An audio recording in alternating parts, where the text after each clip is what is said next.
माता जी के चरणों में उनको जगह मिले, यही हम सबका कामना है। क्योंकि माँ क्या चीज होती है, जब हमारे बीच में माँ नहीं होती है तभी हम सबको पता चलता है। और ऐसे तो दुनिया में सबसे ज्यादा कोई प्यार करने वाला बच्चों से होता है तो माँ होती है। आइए एक गीत माँ के ऊपर निर्गुण आप सबके बीच में, उसके बाद से फिर जैसी आप सबकी इच्छाएं होगी। बहुत सारे कलाकार हैं आए, क्योंकि फिर मुझे जाना भी है, कल का कार्यक्रम दिन का है, परशुराम जयंती का। थोड़ा सा कोड दे, हाँ कहाँ बता दे, 12 तारीख को आ जाना बोध गया, ठीक। कल कुशीनगर में कि जग में माई से बढ़ के कोई,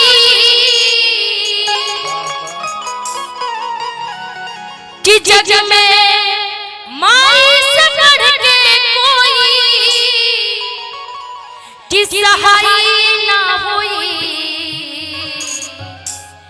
कि सहाय ना हुई, कि केहू कितनो दुलारी बाकी माई ना होई। कौन कौन मानता है कि आपकी माँ आपसे प्यार करती है? जरा एक बार मेरे साथ हाथ उठा लीजिए। जो अपनी माँ से प्यार करते होंगे एक बार जरा हाथ उठा लीजिए। जो अपने घर में जन्म देने वाली माँ से प्यार करते हैं, लगता है ना कि आपकी माँ सबसे ज्यादा आपसे प्यार करती है ना। आप कितना भी खाना खा के आ जाइए, घर पे एक ही आदमी पूछने वाला होता है कि क्या तुम खाना खाए कि नहीं खाए, है ना। तो उस माँ के लिए जब माँ आपकी जिंदगी में ना हो तब पता चलता है माँ की अहमियत क्या होती है।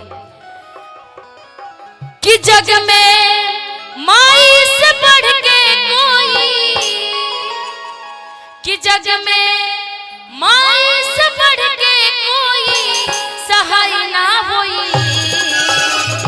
कि केहू कितनो दुलार पाकी माई ना होई, केहू कितनो दुलारी बाकी माई ना होई, कि जग में माई से बढ़ के कोई, कि माई के दूधवा से बढ़ के कोई, कि माई के दूधवा से बढ़ के कोई मिठाई ना होई, कि केहू कितनो दुलारी बाकी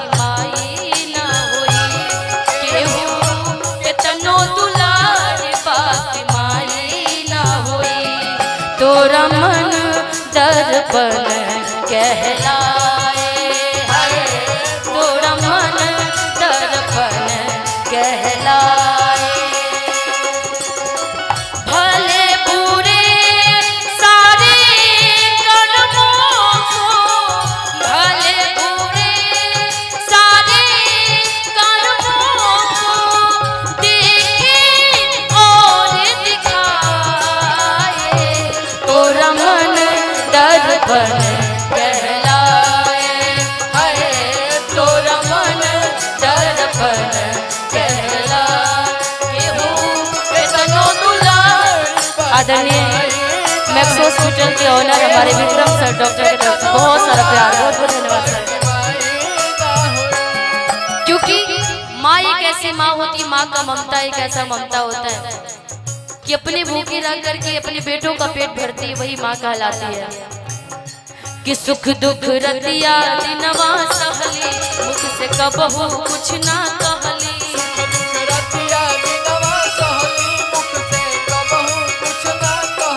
सुख दुख रतिया दिनवा सहली, मुख से कबहू कुछ ना कहली, सुख दुख रतिया दिनवा सहली, मुख से कबहू कुछ ना कहली, कि सुख दुख रतिया दिनवा सहली, मुख से कबहू कुछ ना कहली,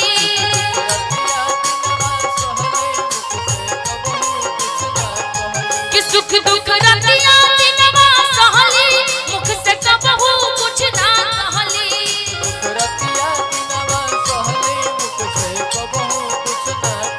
कि उनके रोजे दुखाई तो,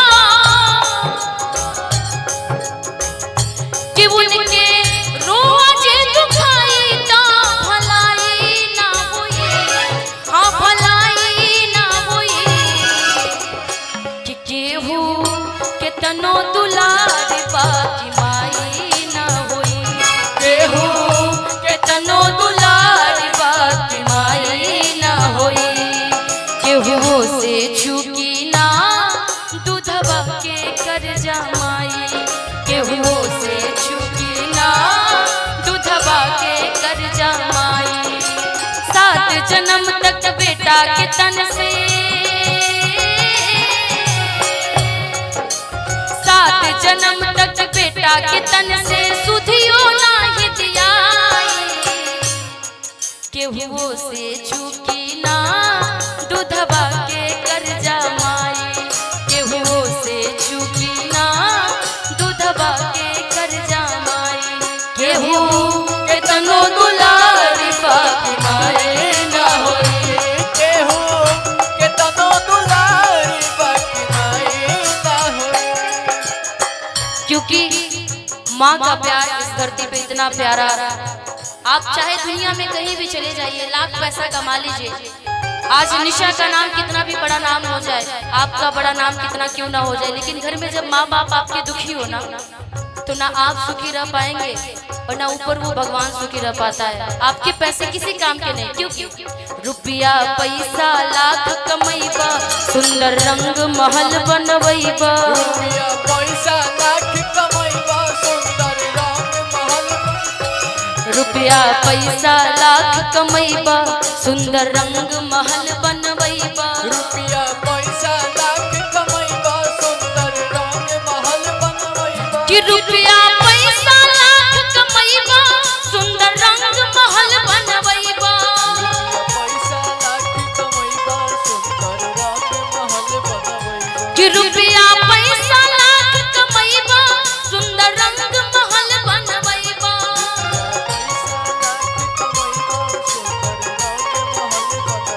जीवन के सेवा से बढ़ के कोई,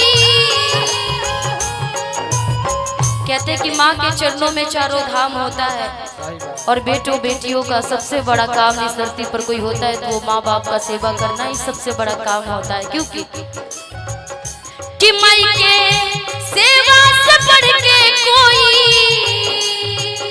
कि माई के सेवा से बढ़ के कोई कमाई ना होई, कि केहू कितनो दुलारी बाकी माई ना होई, केहू कितनो दुलारी बाकी माई ना होई। यदि आप सबको लगता है कि सिर्फ माँ ही ऊपर जाने वाली है, बाप ही ऊपर जाने वाला है, ऐसा कुछ नहीं है।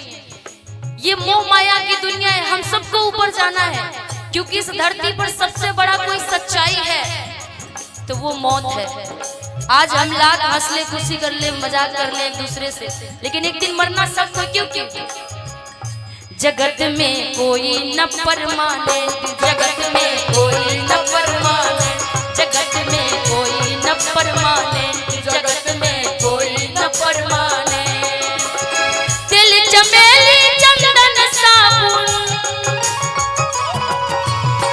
तिल चमेली चंदन साबुन, तिल चमेली चंदन साबुन, चाहे लगा लो सेंट, जगत में कोई न परमाने, जगत में कोई न परमाने, जगत में कोई न परमाने, तक केहू के तनो दुलारी बाकी माई ना होई, केहू के तनो दुलारी बाकी माई ना होई, केहू के तनो दुलारी बाकी माई ना होई, केहू के तनो दुलारी बाकी माई ना होई, केहू के तनो दुलारी बाकी माई ना होई, केहू के तनो दुलारी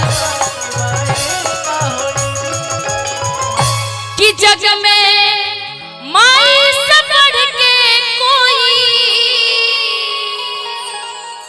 कि सहाय ना हुई, कि सहाय ना हुई, कि केहू कितनो दुलारी बा कि माई ना हुई। एक अच्छा लगा तो एक माँ के लिए ताली बजा दीजिए। बहुत बहुत शुक्रिया।